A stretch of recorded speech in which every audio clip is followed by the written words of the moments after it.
నమస్తే, welcome to social post. నేను మీ మాధురి. తమిళనాడులో స్టాలిన్ నేతృత్వంలోని డిఎంకే ప్రభుత్వానికి కోలుకోలేని దెబ్బ తగిలింది. వేల ఏళ్ల నాటి హిందూ సాంప్రదాయాలను అడ్డుకోవాలని చూసిన ప్రభుత్వానికి మద్రాస్ హైకోర్టు కళ్ళు బైర్లు కమ్మేలా చీవాట్లు పెట్టింది.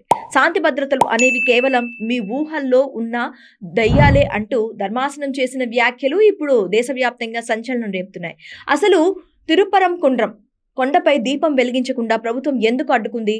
కోర్టు అంతలా ఎందుకు ఫైర్ అయింది? ఈ వీడియోలో తెలుసుకుందాం. చివరి వరకు చూడండి. అంతకుముందు మా ఛానల్ని సబ్స్క్రైబ్ చేసుకోవడం మర్చిపోవద్దు. మదురై సమీపంలోని తిరుపరంకుండ్రం మురుగన్ 6 క్షేత్రాల్లో ఒకటి. ఈ కొండపై దీపుతున్ అనే పురాతన రాతి స్తంభం ఉంది. ప్రతి ఏటా కార్తీక పౌర్ణమి నాడు ఇక్కడ దీపం వెలిగించడం దశాబ్దాల ఆచారం. అయితే ఈ స్తంభం పక్కనే ఒక దర్గా ఉండడంతో దీపం వెలిగిస్తే మతపరమైన ఉద్రిక్తతలు వస్తాయని, శాంతి భద్రతల సమస్యలు తలెత్తుతుందని తమిళనాడు ప్రభుత్వం కొన్నేళ్లుగా ఆంక్షలు విధిస్తోంది. గత ఏడాది భక్తులు దీపం వెలిగించడానికి వెళ్లగా పోలీసులు అడ్డుకున్నారు. దీంతో ఈ వివాదం కోర్టుకు చేరింది.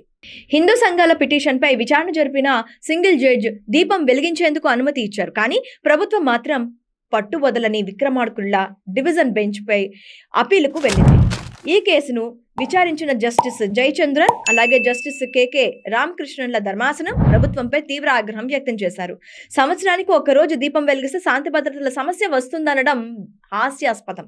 ప్రభుత్వం కావాలని సృష్టించుకున్న ఊహాజనిత దయ్యం ఇది అని కోర్టు తేల్చి చెప్పింది.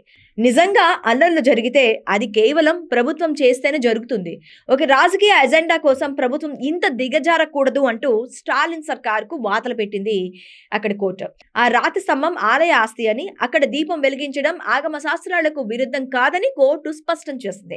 కాగా ఈ తీర్పు ఇప్పుడు తమిళనాడు రాజకీయాల్లో పెను తుఫాన్ సృష్టిస్తోంది.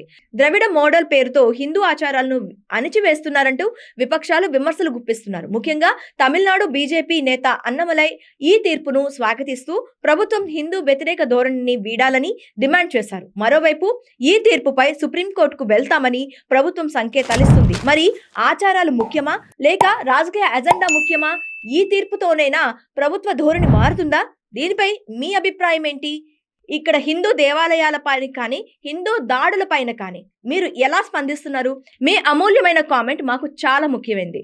మీరు ఎంత కామెంట్స్ చేసి ఈ వీడియోని ముందుకు తీసుకెళ్తారో ఇలాంటి దాగి ఉన్న రహస్యాలను మీ ముందుకు తీసుకొచ్చే ప్రయత్నం చేస్తాం.